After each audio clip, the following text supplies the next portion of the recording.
Drama serial कभी मैं कभी तुम। शर्जीना और मुस्तफ़ा के दरमियान आ गई दूरियां। मुस्तफ़ा ने शर्जीना के लिए और अपने होने वाले बच्चे की खुशियों के लिए जो मेहनत की और कामयाबी हासिल की, अब वो मेहनत भी रायगां चली गई, क्योंकि शर्जीना मुस्तफ़ा की दूरी बर्दाश्त न कर सकी और जहनी दबाव का शिकार होकर हॉस्पिटल पहुंच गई, जहां सब सूरत हाल मुस्तफ़ा के लिए एक नई परेशानी का बायस बन गई, क्योंकि इसने तो कभी सोचा भी नहीं था। मुस्तफ़ा की जिंदगी में शर्जीना की जो अहमियत और जगह थी वो शर्जीना पहचान न सकी और अपना नुकसान कर बैठी। यहाँ मुस्तफ़ा के लिए शर्जीना की सेहत के साथ साथ उसके बच्चे की मौत का सदमा भी शामिल है, क्योंकि इसे भी अपना बच्चा इतना ही अजीज था जितना शर्जीना को। अब शर्जीना इस हकीकत से बेखबर हॉस्पिटल में बेहोश है। इसका बच्चा इस दुनिया से चला गया है। डॉक्टर्स के मुताबिक शर्जीना जिंदगी और मौत की कश्मकश में है और इसकी सेहतयाबी के बारे में कुछ नहीं कहा जा सकता। यहाँ मुस्तफ़ा को शर्जीना के बाप की बातें भी सुनना पड़ती हैं कि इसकी वजह से शर्जीना आज इस हाल में पहुंच चुकी है। मुस्तफ़ा शर्जीना की सेहतयाबी के लिए दुआएं करता है और इसके पास ही रहता है। मुस्तफ़ा की बेचैनी, शर्जीना के साथ इसका गुजरा हुआ वक्त इसके दिमाग में गर्दिश कर रहा है। दूसरी जानिब रुबाब ने अदील और नताशा को सबके सामने ना सिर्फ जलील किया, बल्कि अदील को अपने कारोबार में फ्रॉड की वजह से पुलिस के हवाले भी कर दिया।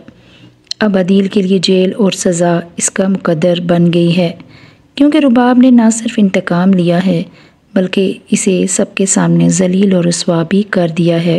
अदील के माँ बाप के साथ रुबाब ने कुछ ऐसा ही किया और इन दोनों को घर से भी बेइज्जत करके निकाल दिया। अब जहाँ अदील की माँ को शर्जीना और मुस्तफ़ा की याद भी आई कि कैसे इन्हें भी घर से निकाल दिया गया था। अदील के माँ बाप अब सिद्रा के घर पनाह हासिल करते हैं और इसे सब कुछ बता देते हैं। मुस्तफ़ा ने एक अच्छे और लग्जरी घर का इंतज़ाम कर लिया था और इसकी ख्वाहिश थी कि वो शर्जीना को इस पुराने बोसीदा मोहल्ले से निकालेगा, लेकिन अब इन हालात में जब शर्जीना ज़िंदगी और मौत की कश्मकश में है, इस नए खूबसूरत घर में मुस्तफ़ा अकेला ही है और इसे शर्जीना की याद आ रही है कि किस तरह उन्होंने पुराने उस बोसीदा घर को मोहब्बत से सजाया था और एक दूसरे के साथ मिलकर मुश्किल वक्त गुजारा था। अब ज़िंदगी की कोई आसाइश इनके पास उस वक्त नहीं मौजूद थी। शर्जीना की हालत में कुछ बेहतरी आ जाती है।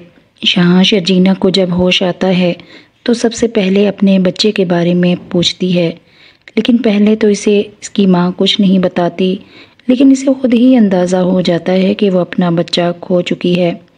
ये एक नया सदमा भी इसे झेलना पड़ता है।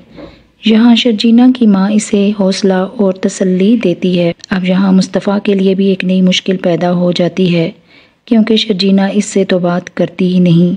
शर्जीना की जैसे ही हालत बेहतर होती है वो अपने माँ बाप के घर चली जाती है। शर्जीना मुस्तफ़ा से दूर हो जाती है और मुस्तफ़ा की ज़िंदगी वीरान हो जाती है। शर्जीना की माँ मुस्तफ़ा से कहती है कि शर्जीना अभी सदमे में है और इसे कुछ वक्त चाहिए। वो मुस्तफ़ा को उम्मीद दिलाती है कि शर्जीना इसके पास लौट आएगी, क्योंकि वो भी उससे उतनी ही मोहब्बत करती है जितनी वो शर्जीना से करता है। दूसरी जानिब मुस्तफ़ा के वालिदैन अपनी बेटी के घर में हैं और वकास की माँ की बातों की वजह से सिद्रा और इसकी माँ को नई परेशानी लाहक हो जाती है। इसका बाप हॉस्पिटल पहुंच जाता है और इसकी माँ मुस्तफ़ा से रब्ता करती है और इसे बताती है कि इसका बाप काफ़ी ज़्यादा बीमार है। मुस्तफ़ा ये सुनकर हॉस्पिटल आ जाता है और तमाम अखराजात उठाता है। मुस्तफ़ा अपने माँ बाप से मिलता है और इसे सिद्रा से पता चल जाता है कि इनके साथ क्या हुआ। ये सब सुनकर मुस्तफ़ा को काफ़ी दुख होता है और वो अपने माँ बाप को अपने घर ही ले जाता है। मुस्तफ़ा के माँ बाप इसके घर को देखकर काफ़ी हैरान हैं, लेकिन शर्जीना की कमी महसूस करते हैं। इस बारे में मुस्तफ़ा से पूछते हैं, लेकिन मुस्तफ़ा अभी इन्हें कोई जवाब नहीं देता।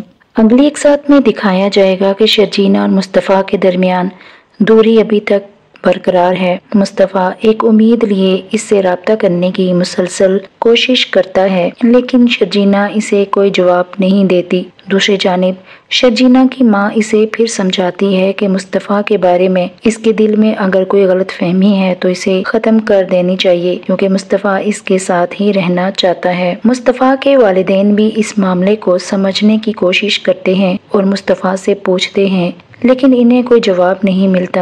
بالآخر مصطفیٰ کا باپ شرجینا کے باپ سے ملتا ہے اور اس سے بات کرنے کی کوشش کرتا ہے۔ پہلے تو اس کی کسی بات کو نہیں سنا جاتا، کیونکہ شرجینا کا باپ پہلے ہی مصطفیٰ کو ان تمام حالات کا ذمہ دار سمجھتا ہے۔ اب یہاں مصطفیٰ کے والدین شرجینا سے بھی معافی مانگتے ہیں اور اسے واپس اپنے گھر چلنے کا کہتے ہیں۔ کیا مصطفیٰ اور شرجینا کے درمیان اختلافات ختم ہوں گے؟ عادل کو بھی اب جیل میں وقت گزرنے کے ساتھ ساتھ اپنی غلطیوں کا احساس ہوگا۔ کیا مصطفیٰ شرجینا پہلے کی طرح ایک ہو سکیں گے؟ کیا شرجینا کے دل میں مصطفیٰ دوبارہ جگہ بنانے میں کامیاب ہوگا؟